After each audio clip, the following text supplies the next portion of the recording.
Le terme « enzyme » a été utilisé pour la première fois, en 1878, par le physiologiste allemand Wilhelm Kuhn pour désigner les substances responsables de la digestion des protéines. Les enzymes exercent donc un rôle central dans la digestion, mais en réalité, les enzymes ne sont pas seulement présentes que dans les sucs digestifs. On les retrouve également à l'intérieur des cellules, où elles assurent les réactions du métabolisme.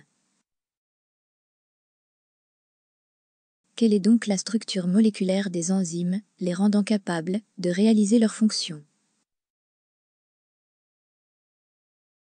Au laboratoire, et par des techniques de purification et de cristallisation, la structure des enzymes a pu être établie. Ces techniques ont permis une meilleure compréhension de leur structure et de leurs fonctions. Étudions, par exemple, l'enzyme qui assure l'hydrolyse du glucide présent dans le lait. Cette enzyme s'appelle la lactase. Le glucide sur lequel la lactase agit et qui joue le rôle de substrat s'appelle le lactose. Le lactose est un disaccharide constitué d'une molécule de glucose associée à une molécule de galactose par une liaison covalente appelée la liaison oxidique. Pour étudier l'action d'une enzyme, il faut ajouter le substrat. Ainsi, il s'agira de prélever un certain volume de lait qui sera, par la suite, ajouté à la solution enzymatique contenant la lactase.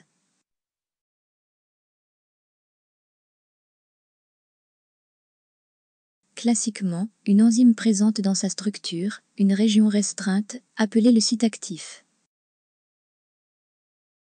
À quoi peut donc bien servir le site actif d'une enzyme? Ce site est une région spécifique de l'enzyme qui est responsable de l'interaction avec le substrat. En effet, le site actif présente une structure tridimensionnelle, complémentaire à celle du substrat. Cette complémentarité permet la formation d'un complexe enzyme-substrat.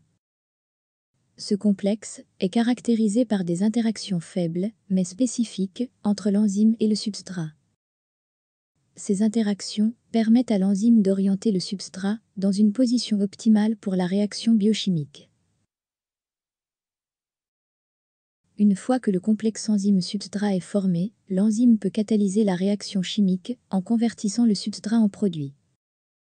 Ici, la lactase catalyse l'hydrolyse du lactose en une molécule de glucose et une molécule de galactose. Notons que dans cette réaction d'hydrolyse, l'eau est également un substrat, car elle est consommée pour rompre la liaison chimique unissant le glucose au galactose. En fin de réaction, l'enzyme n'est pas consommée et peut donc être utilisée à nouveau pour former un autre complexe enzyme-substrat. Une nouvelle réaction est ainsi catalysée. En général, une enzyme peut catalyser la transformation de quelques milliers à quelques millions de molécules de substrat par seconde. La vitesse dépend du type d'enzyme et des conditions de réaction. Parce qu'une enzyme est spécifique du substrat sur lequel elle agit, une enzyme possède donc une spécificité d'action très étroite. Par exemple, le lactose et le saccharose sont tous deux des substrats de nature glucidique. Plus précisément, ces deux glucides sont des diosides, encore appelés des disaccharides. Ces deux glucides présentent donc des analogies structurales communes. Pour autant, le saccharose n'est pas reconnu par la lactase. Inversement, le lactose n'est pas reconnu par la saccharase. Ainsi, une enzyme est un catalyseur biologique capable d'accélérer la vitesse de réaction de transformation d'un substrat donné en produit. L'enzyme n'est pas consommée au cours de la réaction.